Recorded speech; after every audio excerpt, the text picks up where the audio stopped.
So JR and I, we spent a lot of time, and you guys were talking about it this morning, talking about Andrew Bynum of your Cleveland Cavaliers.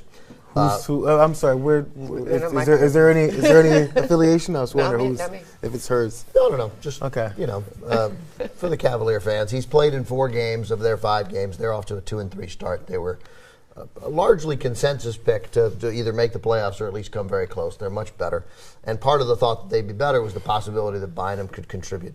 He's played 4 games, 5.5 points, 3.5 rebounds, only 13 minutes a game, so they're bringing him along slowly. Obviously, if you expand that to 26 minutes a game, 30 minutes a game, that's some numbers that contribute, because we're not even mentioning defense.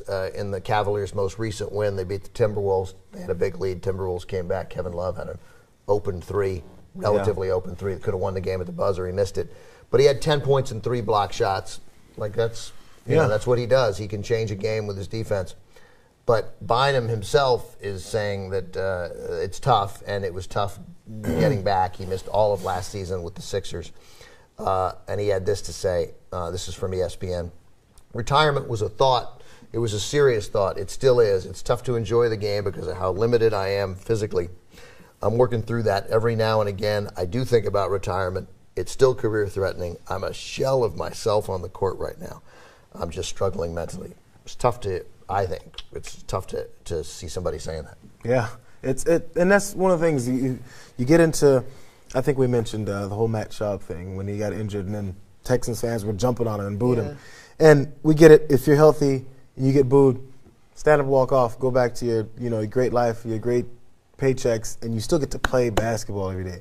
But when you actually can't, and you're getting booed for actually being hurt, and you're really trying to play, not because you're just trying to please everybody, because you chose this life. You like to play basketball. You love it, and you can't. It's depressing just all in itself. I mean, as we get older, and I don't know when you last played, but when you're just like 40 years old, and you're like, I can't play the random pickup loser basketball games because my knee is hurting. You're like, damn.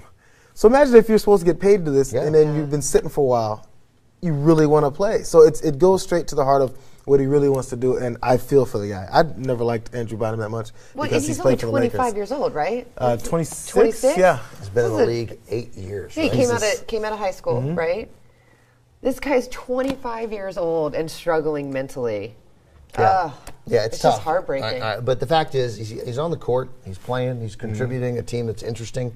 Hopefully he stays healthy, plays 65, and then when you get booed games. like this, it sucks more. You're like, dude, listen, I'm not trying to sit here. Trust me, I hate traveling and sitting here. It's not what I want to do. So then you have these moments of outbursts. We know the times that he's been upset and has said some things and has looked at people the wrong way, and people get more upset about that, and they think he's just being spoiled. And like I said, I've never really liked Andrew Bynum. But that sucks. You can't just sit there and get booed for not playing, not when you want to. Yeah, totally. And I mean, he says, right. I mean, he has had immature moments because he's immature. He's 18. He went into the NBA, but he's never been cruel or mean to anybody. He took his shirt off. He looked like an idiot. He parked in a handicap space. Whatever. Got into a fight with Kobe, which many have. Right. He's not the first guy to get into a fight with Kobe. And it sounds like a guy who's maturing, like literally before our eyes. Anyway, we bring it up because it blows, and you forget about him, and I want him to play, and I want him to contribute, and I now kind of want the Cavs to go to the playoffs, and I want him to be a factor there. They're a totally interesting team.